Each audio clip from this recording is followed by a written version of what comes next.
मौलाना साहब वो बैठे शायद पीछे, आप ये मतलब क्या यही मतलब है ना? रब्बुल आलमीन का मतलब है इस रब को चलाने वाला कोई एक है, वो रब्बुल आलमीन कहते हैं।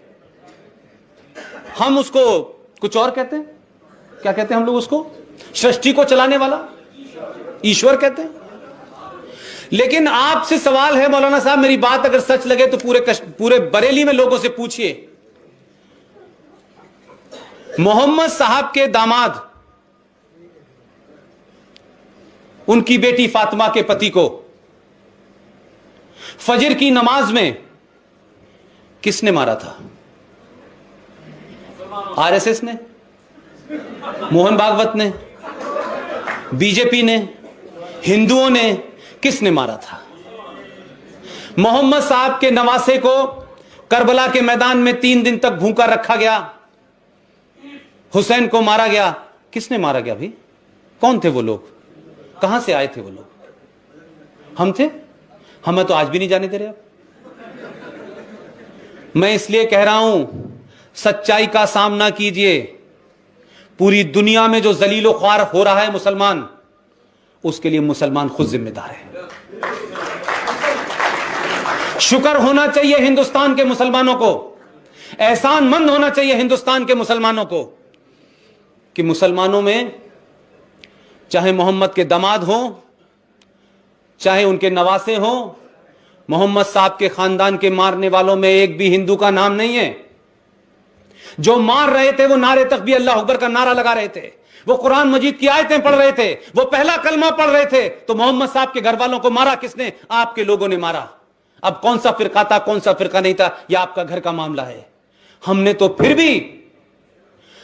फिर भी मोहम्मद साहब का एक बाल, जो आपकी फिलॉसफी के हिसाब से गलत है, लेकिन फिर भी हमने माना कि 632 में मोहम्मद साहब इंतकाल फरमा गए थे। कौन सी अरब से ऐसी हवा चली, कौन सी ऐसी आंधी आई कि उनके जिस्म का कोई बाल वहां से उड़ते हुए आया और कश्मीर में आके बस गया? हमने फिर भी उस पर सवाल नहीं उठाया। ये आप ही कहते हैं हिदायत है मोहम्मद साहब की, मोहम्मद साहब की हिदायत है। न कोई तस्वीर होगी, न कोई मजार होगी, न कुछ इस किस्म की चीज होगी। भाई उनकी हिदायत है मोहम्मद साहब की, जरा पढ़िएगा। तो आपने 135 मीटर लंबी और 28 मीटर चौड़ी एक बिल्डिंग के अंदर मोहम्मद साहब का बाल रखा हुआ है। नहीं, मेरा पॉइंट कुछ और है। और मिलादुन नबी, आप हाथ उठा दीजिएगा, और जब मैं गलत बोलूं तो दोनों हाथ उठा दीजिएगा। मोहम्मद साहब की जो पैदाइश का दिन है, उस दिन मोहम्मद साहब, प्रॉफिट मोहम्मद साहब, उनका बाल हजरत बल जो कश्मीर में है उसमें से दिखाया जाता है। सारे बेचारे नीचे मुसलमान खड़े होकर रोते हैं। अगर मोहम्मद साहब होते तो जो ये काम कर रहे हैं उन्हें मार डालते, वो इनको फतवा जारी करते, इनको मार दो। ये किसके नाम पे हो रहा है? 30 साल पहले जो लोग न्यूजीलैंड के हादसे पे घड़ियाली आंसू बहा रहे हैं, 30 साल पहले पाकिस्तान में जो लोग, जिनको पाकिस्तान बनाने का बड़ा शौक था, उनको लग रहा था कि पाकिस्तान बनने के बाद हम सब कलेक्टर हो जाएंगे। अब वहां कंडक्टर भी नहीं है। उन्होंने क्या किया? कराची, जो कि मुहाजिर, जिसे शरणार्थी कहते हैं, मेरा हेड ऑफिस कराची में था, उस सड़क का नाम था गुरु मंदिर रोड। तो मेरी भी ट्रेनिंग अलीगढ़ यूनिवर्सिटी में हुई थी, तो मैं कोई ऐसा वैसा हिंदू तो था नहीं। तो मैंने वहां लोगों से पूछा प्रेस क्लब में कि भाई ये गुरु मंदिर रोड भी कह रहे हो, लेकिन मंदिर तो नहीं है यहां पे। तो कुछ मुसलमान हैं वहां, इतने समय तक रहते रहते उनको कुछ अकल आ गई है। बोले जो आपने 1992 में किया, हमने वो पहले ही कर दिया था। तो भाई मैंने कहा वहां तो कोई मस्जिद का झगड़ा नहीं था, यहां तो बाबरी मस्जिद का झगड़ा है इसलिए कर दिया था। वो गुरु मंदिर रोड खत्म हो गई, उससे पहले उसका नाम था रामनाथ ओझा रोड। फिर बाद में उस जो रोड थी जिसपे हमारा ऑफिस बना हुआ है, उस रोड का बाद में नाम, हमारे ऑफिस वालों का बड़ा करम था, अपने प्रेसिडेंट मुशर्रफ के ऊपर, तो मुशर्रफ साहब ने उस रोड का नाम, हमारे टेलीविजन का नाम था आज टीवी पाकिस्तान, उनका पहला अखबार पाकिस्तान का निकला बिजनेस रिकॉर्डर अखबार था, उस रोड का नाम बिजनेस रिकॉर्डर रोड रख दिया है। तो पाकिस्तान में पहली बार मस्जिद के अंदर मशीन गन से 700 मुहाजिर यानी शरणार्थी जो भारत से पाकिस्तान गए थे कलेक्टर बनने के लिए, मस्जिद में घुस के गोलियों से मारा। न वहां तो कोई क्रिश्चियन था, न वहां कोई हिंदू था। मौलाना साहब, मेरा दुख आपके साथ इसलिए है कि मैं उसी कौम के बीच में पैदा हुआ हूं, अजान दी है, नमाज पढ़ी है, कुरान कलमा सब पढ़ा है, लेकिन मुझे इतने बात समझ में आया कि आपको झूठ बोलने की आदत लगा दी गई है। 30 साल पहले हिंदुस्तान के इस खित्ते में मस्जिद में घुस के मशीन गन से मारा गया, मुसलमानों ने मुसलमानों को मारा। तब किसी मुसलमान ने यह नहीं कहा कि यह इस्लामोफोबिया है, इस्लाम के खिलाफ गलत प्रचार किया जा रहा है। 27,000 हिंदुस्तान से गए हुए मुसलमानों का कत्ल पाकिस्तान में रिकॉर्ड, और आर्मी कहती है यह बात कि अब तक पिछले 70 साल में 27,000 मुसलमानों का कत्ल इस बुनियाद पे किया गया है कि ये असली मुसलमान नहीं हैं, ये भाग के आए हैं पाकिस्तान से। 27,000 मार दिए गए, लेकिन भारत के किसी कोने में, देवबंद के अंदर ही कोई प्रोटेस्ट कर देते। भाई, ये बरेलवी का मदरसा, इनसे कहते अपने लिए एक प्रोटेस्ट ही कर दो घर के अंदर बैठ करके बिरयानी पे, लेकिन नहीं किया आपने, नहीं किया आपने।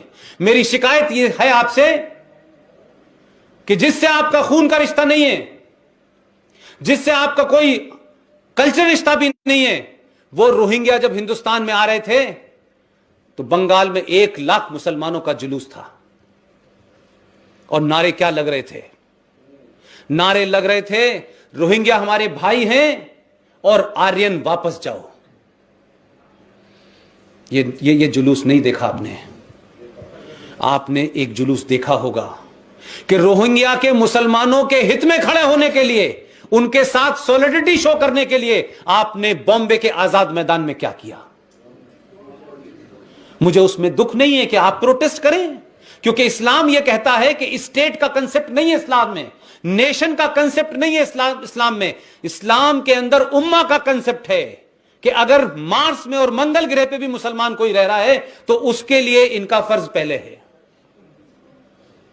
बाउंड्री में इस्लाम नहीं रहता, बाउंड्री का कंसेप्ट नहीं है, वतन का कंसेप्ट नहीं है, उम्मा का कंसेप्ट है। दुनिया में जहां भी मुसलमान है वो उनका है, उसके लिए होगा। हमारा कंसेप्ट यह है कि दुनिया में जो भी इंसान है, किसी कोने में रह रहा है, हमारा कंसर्न उससे है। उसमें हिंदू नहीं है, उसमें सिख नहीं है, उसमें सब कोई है। लेकिन मैंने एक प्रोटेस्ट आप हिंदू कश्मीरी पंडितों के लिए नहीं निकालते। समझ में आता है कि आपकी नफरत है, कि आपको मुगलों की हुकूमत लेनी है, लेकिन भाई एक प्रोटेस्ट पाकिस्तान में आपके सगे संबंधी हैं, गाजीपुर से, मेरठ से, अलीगढ़ से, रामपुर से, यहीं से बेचारे गए थे वो लोग, ये सोच के कि कुछ बन जाएंगे। उनके कत्ल पे एक प्रोटेस्ट इस देश में नहीं होती है। भाई, पाकिस्तान के खिलाफ कहीं आप यूएनओ में नहीं जाते हैं। पाकिस्तान की एम्बेसी के अंदर मुझे मालूम है कितने लोग डिनर करने जाते हैं और टेलीविजन पे आके राष्ट्रभक्ति तय करते हैं, और वहां क्या बताते हैं ये भी मुझे पता है। 12 साल मैंने वहां लाहौर की सड़कों पे कबाब नहीं खाए हैं, इसलिए मेरा गुस्सा ज्यादा है। भाई, जो लोग नहीं देख रहे उनको पता नहीं है पाकिस्तान हाई कमीशन के अंदर कौन कौन लोग जाते हैं, क्या क्या बात करते हैं, क्या क्या कहते हैं, ये मुझे नहीं पता। इसलिए मैं कह रहा हूं, पूरी दुनिया में रुसवा आप हो रहे हैं। अगर आपको लगता है कि शायद ये हिंदुस्तान, जो कि पूरी दुनिया कह रही है कि ये जो इस्लामिक आतंकवाद पूरी दुनिया में चल रहा है, इस इस्लामिक आतंकवाद को, बढ़ते हुए कदमों को सिर्फ अगर उनको रोशनी नजर आती है तो भारत में नजर आती है कि भारत ही रोक सकता है और किसी मुल्क में दम नहीं है। और ये मैं इसलिए कह रहा हूं, किसी तासुब की बुनियाद पे नहीं कह रहा मैं। अगर मुसलमान इस मुल्क में 30 हो, 35 करोड़ हो, अगर सड़कों पे नहीं निकला, चौराहों पे नहीं आया, और जो माजी में गलती आपने की है, आपने अगर उनको नहीं सुधारा तो ये 2014 की जनरेशन है, बगैर हिसाब किए पूछेगी आपसे। घटनाएं भारत के अंदर ना घटने लगे, ये ध्यान रखिएगा। किसी मनचले और सरफिरे का कोई बता के नहीं आता है। आप हिंदुस्तान के 700 साल पुराने, 5000 साल की सभ्यता जिनकी है, जिनके पुरुषार्थ में दुनिया की बहुत सारी बातें हैं, उन्होंने कभी आपको मुसलमान होकर चैलेंज नहीं किया। लेकिन आप उन शांति प्रिय लोगों के, जिनके बहनों, बेटियों, बाओं, दादाओं के साथ आपने 700 साल किया, हमने नहीं पूछा। रोज टेलीविजन पे आप आते हैं और सिर्फ इसलिए कि आपका बाबर से कोई रिश्ता नहीं है, मंगोलियन जो उसकी मां थी उससे कोई रिश्ता नहीं है, लेकिन आपको हिंदुस्तान के हिंदू को गाली देनी है, हिंदुस्तान के हिंदू को नीचा दिखाना है, तो आप टेलीविजन पे आके कहते हैं कि बाबर ने भारत को संस्कृति दी थी, औरंगजेब हमारा वलीउल्लाह है, औरंगजेब रोड बनेगी यहां पर। जिस दिन इस देश के मुसलमान तय करेंगे, और जल्दी कर लें, समय निकल रहा है हर दिन, पूरी कुदाल लेके निकले पूरे हिंदुस्तान में कि औरंगजेब रोड कहां बनी है और बाबर रोड कहां बनी, उसे अपने हाथ से तोड़े। और किसी पार्टी वार्टी से कोई मतलब नहीं है। और जाके पूछे कि ये जो हमने जगह जगह ये जो किले हैं, अकबर का किला, फलाना किला, ये किस लिए हैं? इसमें नमाज पढ़ने से क्या जल्दी आवाज चली जाती है? ये सिर्फ आप हिंदुस्तान के हिंदुओं को चढ़ाने, उनको जलील करने, उनको कुंठित रखने, उनमें एहसास कमतरी पैदा करने के लिए लगातार आप ये कर रहे हैं। और अब आप टेलीविजनों पे आके बोल रहे हैं। आपका मुफ्ती बोलता है तो आप यहां से क्यों नहीं जाते बरेलवी वाले कि भाई हम तो अमन पसंद लोग हैं, हम तो पीर फकीर वाले लोग हैं? आपने एक बार नहीं कोई गया। ये चुप्पी आपको खत्म कर देगी, मैं बता रहा हूं। इसलिए चेता नहीं रहा, चेतावनी नहीं दे रहा, मशवरा दे रहा हूं कि आपके बीच पैदा हुआ हूं, मैं जानता हूं बहुत देर होगी। ये न्यूजीलैंड जगह जगह होंगे। हम जानते हैं कि इस हिंदुस्तान में 500 कश्मीर बन चुके हैं इस मुल्क में, लेकिन आप खामोश हैं। दो बात ध्यान रखिएगा, पूरी दुनिया में आतंकवाद, मेजॉरिटी आतंकवाद सक्सेसफुल होता है। जो आतंकवाद कुछ दिन चल गया पंजाब में, वो सिर्फ इसलिए चल गया कि मेजॉरिटी थी। जो वो लोग कहते हैं ना कि ये करने वाले बुरे लोग हैं, बाकी सब अच्छे लोग हैं, वहां पे जो अच्छे लोग थे उनकी खामोशी ने उनको ताकत दी। कश्मीर में पूरे हिंदुस्तान के मुसलमानों की गद्दारी, पूरे हिंदुस्तान के मुसलमानों की चुप्पी, उनकी मक्कारी और मुनाफकत ने ऐसा हाल कर दिया कि कश्मीर को आज आपने एक इस्लामिक स्टेट बनाया है। और पूरी दुनिया में आप चिल्ला चिल्ला के कहते हैं कि इस्लाम में सब बराबर हैं, अल्लाह की निगाह में कोई बड़ा नहीं है, छोटा नहीं है, सब एक साथ हैं। लेकिन फिर ये क्या बात है कि अल्लाह के मानने वाले जब 70% हो गए तो आपने संविधान में कहा कि तुम्हें तो जीने का अधिकार नहीं है। आपने तो कानून बना करके सिर्फ मजहब की बुनियाद पर, कोई और कंफ्यूजन नहीं है। इसलिए महबूबा मुफ्ती यह कहने की ताकत रखती है कि जम्मू कश्मीर में अगर आर्टिकल 35A हटेगा तो जम्मू कश्मीर किस हालात हम 1947 जैसे कर देंगे।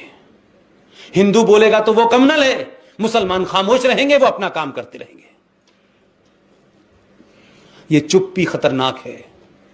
700 साल के बाद ये जो समाज जिसको आप कायर समझ रहे थे, आप समझते थे ये अशुष्ट लोग हैं, कोई फर्क नहीं पड़ता, जाति का मामला है। 14 में गलत बटन दबा दिया इन्होंने। ध्यान रखिएगा कि कोई इससे भी खतरनाक ना आ जाए। इस समाज को, इस मौलाना साहब, इस समाज को, इस देश की मेजॉरिटी को अहिंसक बनाए रखना, टॉलरेंट बनाए रखना, इस समाज के पेशेंस का इम्तिहान लेना। अगर ये पेशेंस टूटेगा तो अंजाम क्या होगा मैं नहीं जानता हूं। इसलिए मैं कह रहा हूं, वक्त रहते पूरी दुनिया को मैसेज दीजिए। ये मक्कारी मत कहिए कि हमने देवबंद के अंदर 200 मौलवी बुलाए थे, उन्होंने एक प्रस्ताव पारित कर दिया था कि हम आतंकवाद के खिलाफ हैं। ऐसे प्रस्ताव इस देश में बहुत पास होते हैं। कुछ प्रस्ताव पास कराने के लिए तो आप यूएनओ जाते हैं, कुछ प्रस्ताव पास करने के लिए तो आप आजाद मैदान में आग लगा देते हैं, लेकिन ये प्रस्ताव अपने घर में पास करके रख लेते हैं खानापुरी के लिए। सड़कों पे निकलिए, बहुत कम वक्त रह गया है। 2 साल हो गए मैं सड़क पे जमीन में देख रहा हूं क्या है। वो जो बच्चा जिसके हाथ में मोबाइल है ना, उससे झूठ नहीं बोल सकते। मोहम्मद साहब ने क्या कहा आप कुरान शरीफ पढ़ के बताएंगे? वो मोबाइल में देख के समझ गया क्या कहा है। सच बोलिए, पाकिस्तान की तरह मक्कारी मत करिए। जो अभी RSS सिंह साहब कह रहे थे कि पूरी दुनिया में इस्लाम का ठेकेदार वही है, और उसने चीन जैसे मुल्क के साथ यह कंप्रोमाइज कर रखा है कि तुम मुसलमानों से। अब वहां हालत यह है कि चाहे चटाई बिछाई, नमाज पढ़ी, चटाई थाने में, दाढ़ी आधी, रोजा कम, मस्जिद कम। ये अगर हिंदुस्तान में कोई बोल दे तो आप तो कहेंगे देखिए साहब दुनिया के अंदर मुसलमानों पे अत्याचार हो रहा है, लेकिन हिंदुस्तान के प्यारे भोले वाले मुसलमानों पड़ोस में हो रहा है ये। एक आध कोई धरना प्रदर्शन तो कर दो यार, चाइनीज एम्बेसी के सामने। वहां नहीं बोलोगे, मैं बताता हूं क्यों नहीं बोलेंगे आप, क्यों नहीं बोलेंगे। आप जाती तौर पर मत लीजिएगा, आप इसलिए नहीं बोलेंगे कि हिंदुस्तान में ये जिहाद, ये इस्लामिक जिहाद और आतंकवाद का माओवाद के साथ एक पूरी तरीके से घालमेल है। और ये घालमेल क्या है कि जो बात टेलीविजन पे आकर के लेफ्ट के नेता बोलते हैं, वही बात असदुद्दीन भी बोलता है, वही रहमानी भी बोलता है, वही सलमानी भी बोलता है, वही शैतानी भी बोलता है। और सबका एजेंडा देखिए आप। जो कम्युनिस्ट जिसके खिलाफ आप थे, जिससे कभी आपकी नहीं बती, और आप कहते थे हम अहले किताब का साथ देंगे, तो आपने अमेरिका का साथ दिया पाकिस्तान में कि हम अहले किताब का साथ देंगे, सुर्ख झंडे का नहीं देंगे, ये देहरिये लोग हैं, ये मजहब को नहीं मानते हैं। लेकिन भारत के अंदर आपका जो गठजोड़ है पॉलिटिकली, सोशली, वो लेफ्टिस्टों के साथ है। इसलिए कि यहां आपका दुश्मन जो है उसको निपटाने के लिए आपको कुछ हिंदू नाम चाहिए, चाहे सीताराम येचुरी हो, चाहे डी राजा हो। तो यहां पे इस्लाम आपका खामोश है, तो डी राजा और कभी सीताराम येचुरी से आपने नहीं कहा कि भाई हिंदुस्तान में तो पूरी आजादी है, और आजादी नहीं पूरी गुंडागर्दी है कि हम तो सड़क पे नमाज पढ़ेंगे, और हमारा आदमी खड़ा हुआ है गाड़ी रोक करके कि नमाज पढ़ ले मौलवी साहब। पता नहीं किसने कहा कि सड़क पे नमाज पढ़ेंगे, अरे अपने घर की छत पे पढ़ लीजिए। लेकिन वही मुसलमान बराबर में क्या हो रहा है, बराबर में उसके बारे में चुप क्यों है? पाकिस्तान तो चुप है, समझ में आता है कि उसे अजहर मसूद के ऊपर वीटो चाहिए। आपको क्या चाहिए? आप निकाले एक जलसा पूरे कि चाइना के अंदर मुसलमानों को धार्मिक आजादी नहीं है, उनसे कहा है दाढ़ी नहीं बढ़ा सकते, मोहम्मद नाम नहीं रख सकते। भाई जो आपको सब कुछ करने दे रहे हैं, आप उनके साथ ये कर रहे हैं कि आप हमारे यहां भी हालात खराब कर दिया आपने। तो जहां हो रहा है वहां चुप्पी है आपकी। इस पे कोई प्रदर्शन क्यों नहीं किया? जरा सोचिएगा, जाके बताइएगा मौलवियों को, अपने लोगों से, साथियों से बहस कीजिएगा कि एक आदमी ये बात कह रहा था, भाई इस बात में कुछ हकीकत है कि नहीं है कि अगर मुसलमानों के साथ यहां यह हो रहा है, वही मुसलमान फलस्तीन का पत्थर मार देता है, वही इजराइल की गोली से एक मुसलमान मर जाता है फलस्तीन का, तो पूरे हिंदुस्तान की फॉरेन पॉलिसी चेंज हो जाती है। आपने तो इतना डर बनाया इस देश के अंदर, इतना डर पैदा कर दिया सरकारों में कि इस देश की सरकारों ने इजराइल के साथ संबंध रखे, लेकिन बताए नहीं, चुपचाप चुपचाप चुपचाप जा रहे हैं। दिन में जाते थे, रात में जाते थे, बात करते थे, नहीं जाते थे। इसने कहा कि संबंध है देश हित में, तो खूब सार्वजनिक किया और उसे भी घुमाया पूरे देश में। तो क्या इस्लाम खतरे में पड़ गया? सच बोलिए मेरे भाई। 5 बातें इस्लाम में कही गई, 5 चीजों से ही तो इस्लाम के मानने वाले की पहचान होगी। 2-3 को तो मैं भी फॉलो करता हूं, लेकिन आपका दावा यह है कि आप 6 से 7 को भी फॉलो करने लगते हैं। जरा पूछिए, मुसलमान शब्द कुरान मजीद में है? बताइएगा मुझे, बताइए बताइए। कुरान शरीफ में कहीं वर्ड मुसलमान आया है? क्यों नहीं आया है? आप जोर से कहिए, ये हिंदू बेचारे जानते नहीं है, इनको जोर से बताइए। इसलिए नहीं आया है कि उस किताब का किसी एक से लेना देना नहीं है। जिसका मुसल्लत ईमान होगा, कंप्लीट ईमान होगा, वही मुसलमान कहलाएगा। देखिए वो ताली बजा रहे हैं,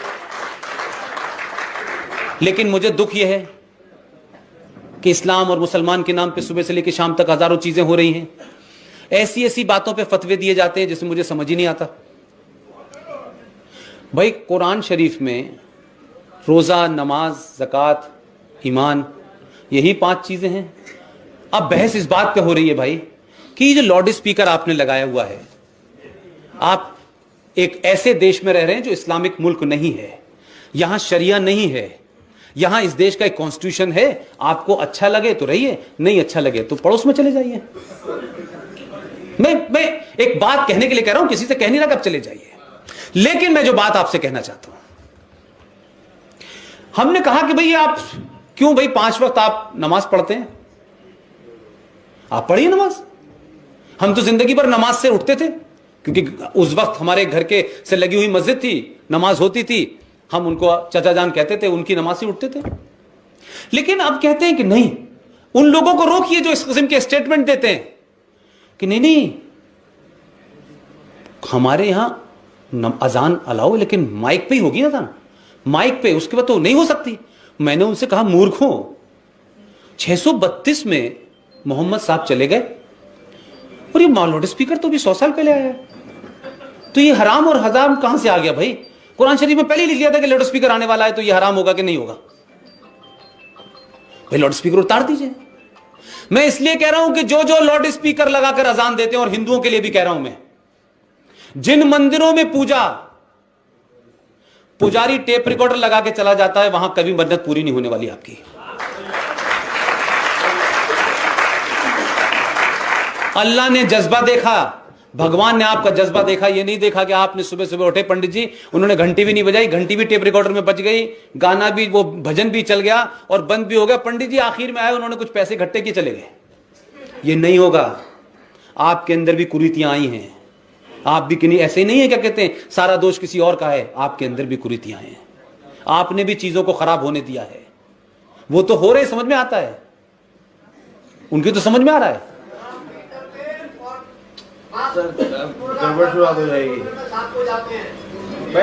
नहीं वो ठीक है, वो ठीक है, वो मैं लार्जर इशू की बात कर रहा हूं। तो कुल मिलाकर के मुझे लगता है कि हमारे देश में, अब मैं एक बस घटना बता करके बात अपनी खत्म करता हूं कि हमारे यहां